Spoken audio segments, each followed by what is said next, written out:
निरोपण फुलं भालू सांग कव्वा.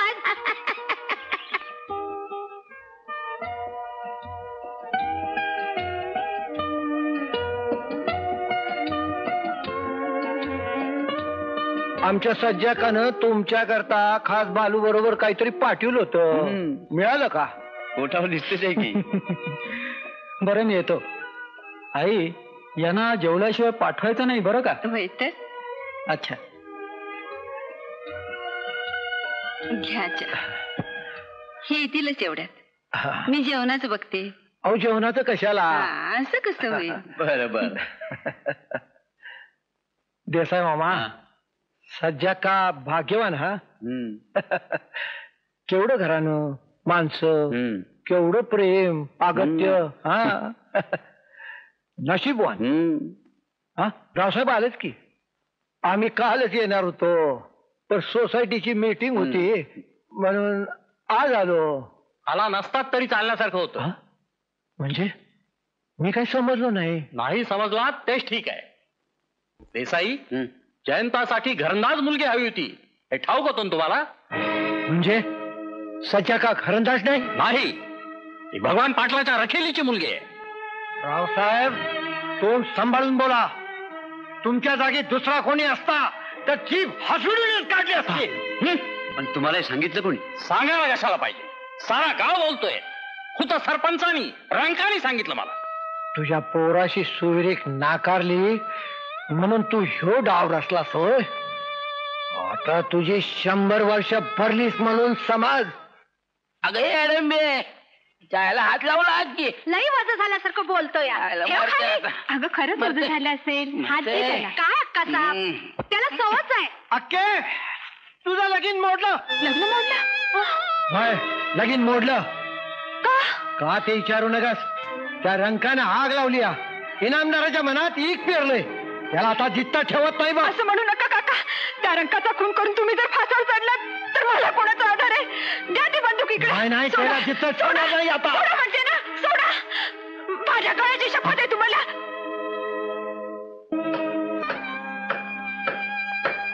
काका जेवायला येता ना? मला जेवायचं नाही. बाईंनी मलाही जेवायचं नाही.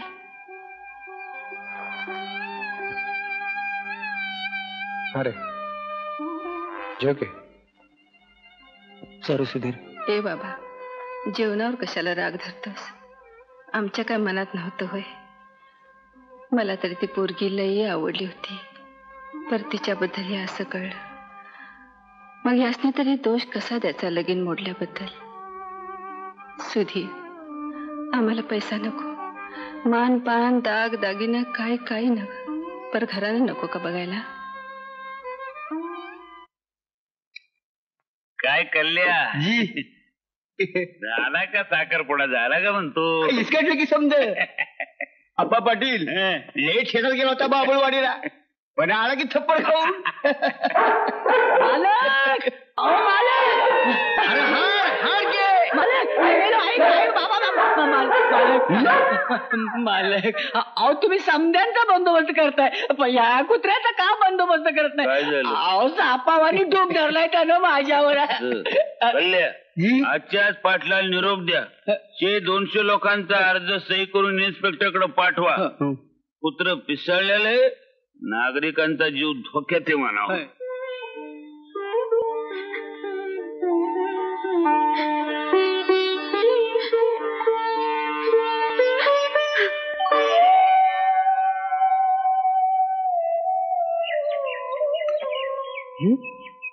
अरे भालू तू आणि इथं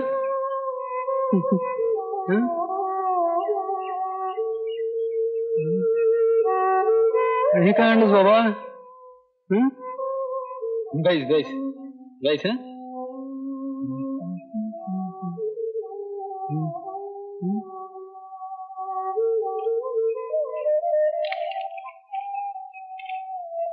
प्रिय जयंतराव मला नाकारलं माझं दैव पण जे तुमच्या कानावर आलं त्याची तुम्ही स्वतःहून एकदा खात्री करून घेतली असती तर बरं झालं असतं. आपली सज्जला. मोठी धाडसी दिसते ही सज्जला. तिच्या पत्रातले बहुतेक मुद्दे बिनतोड आहेत. पण काय रे, तू काय म्हणतोस? ते पत्र तुला त्या कुत्र्याने आणून दिलं? हो तर. Don't tell me. जय, तुला एक गंमत दाखवतो. परवाच त्याच गावामधून त्याच कुत्र्याबद्दल एक अर्ज आलेला आहे, 400 लोकांच्या सह्या असलेला. आणि मसुदा असा आहे की त्या कुत्र्यापासून गावाला धोका आहे, कुत्रा पिसाळलेला आहे आणि दिसता क्षणी त्या कुत्र्याला गोळी घालून ठार करा. हे बघ. इम्पॉसिबल. तो स्वतःहून मला पत्र देऊन गेला. मला तेच म्हणायचंय की या सज्जलेच्या पत्राप्रमाणे हा रंक खरोखरच काळेबाज असावा. That is true. मी काय म्हणतो, त्या अर्जाप्रमाणे मी त्या गावात चक्कर तर टाकून येतो. म्हणजे तू असं कर, तूही चल माझ्या बरोबर. सांगतो काय होईल ते. आपल्याला त्या रंकाला भेटता येईल, त्या कुत्र्यालाही बघू. शिवाय त्या सज्जलेच्या घराण्याची जरा बारीक चौकशी करता येईल. पण कसं शक्य आहे ते? ते ओळखतील नाही का मला? अरे हो, तो एक आमच्या हवालदारापैकी एखाद्याचा ड्रेस होईल ना तुला? Good idea.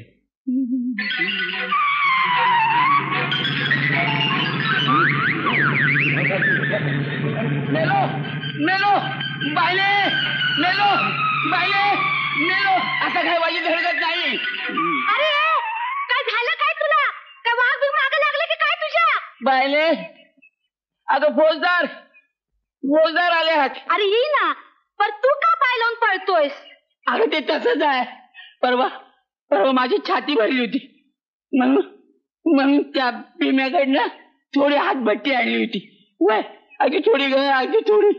पण आता यो फौजदार माझ्या झोपडीवर छापा घालणार आणि मला पकडणार, मला पोहोचवणार. मग मर आता. बायने ए बायने. आलो जी आलो. मोटारसायकलवर कोण आले ग? फौजदार आहेत जी. असं? अगं मग बसायला खुर्च्या आण जी. कोणी आहे का घरात? मी आहे सज्जला. काका घरी नाहीत.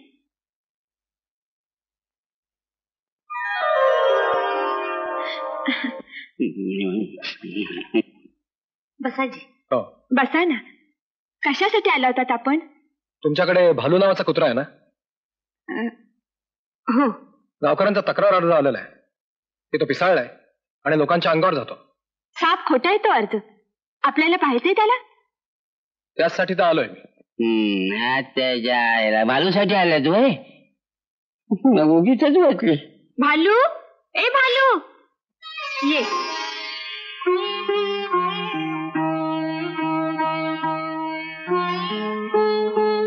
बैस.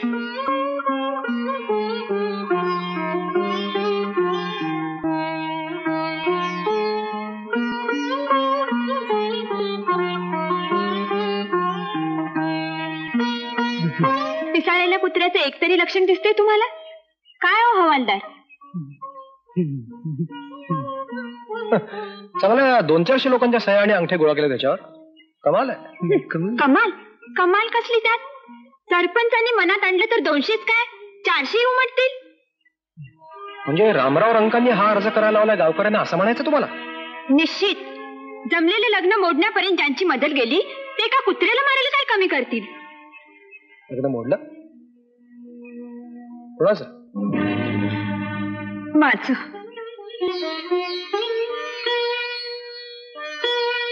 कशासाठी? फार जुनी कहाणी आहे ती. माझ्या वडिलांची जमीन त्यांना हवीये. पण जमिनीचा लग्नाशी काय संबंध? माझं लग्न त्यांच्या मुलाशी झालं असतं तर त्यांना जमीन आपोआप हडप करायला मिळाली असती ना. पण काकाने ती सोयरीक नाकारली आणि माझं लग्न बाबुळगावच्या इनामदारांच्या मुलाशी ठरवलं. ते स्थळ मोडल्याचं दुःख झालं असेल नाही तुम्हाला? कोणत्या मुलीला आपलं लग्न मोडलेलं आवडेल? बस रे जयंत. साहेब पेशलच्या करायला सांगितलंय. आत बघून येतो. पाटील हा अर्ज पोलीस स्टेशनला तुम्हीच पाठवलात ना? मीच पाठवलं साहेब. या अर्जातला मजकूर खरा आहे? म्हणजे काय? अर्जावरच्या अंगठ्याचा दस्तूर तुम्हीच लावलाय का? मीच लावलाय. पाटील तुम्ही असं करा, या सह्या केलेल्यांपैकी एक 10-20 जणांना इथे बोलावून घ्या.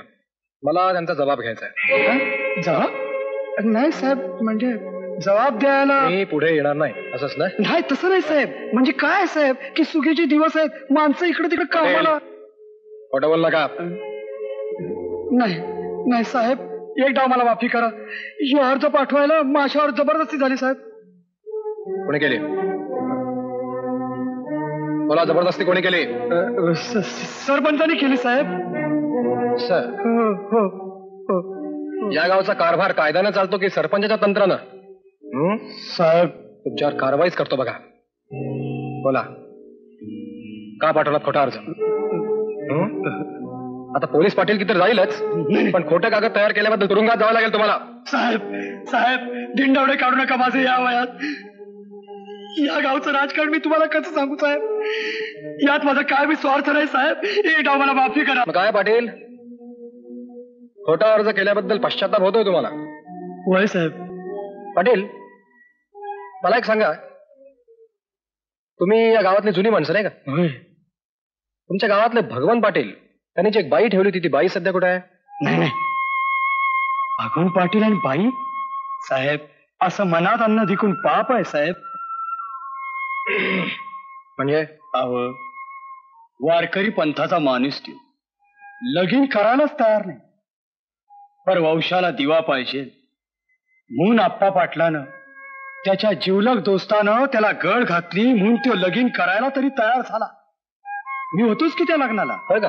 लगीन झालं, एक पोरगी बी झाली. पोरगी 5 वर्षाची झाली आणि तिची आई गेली.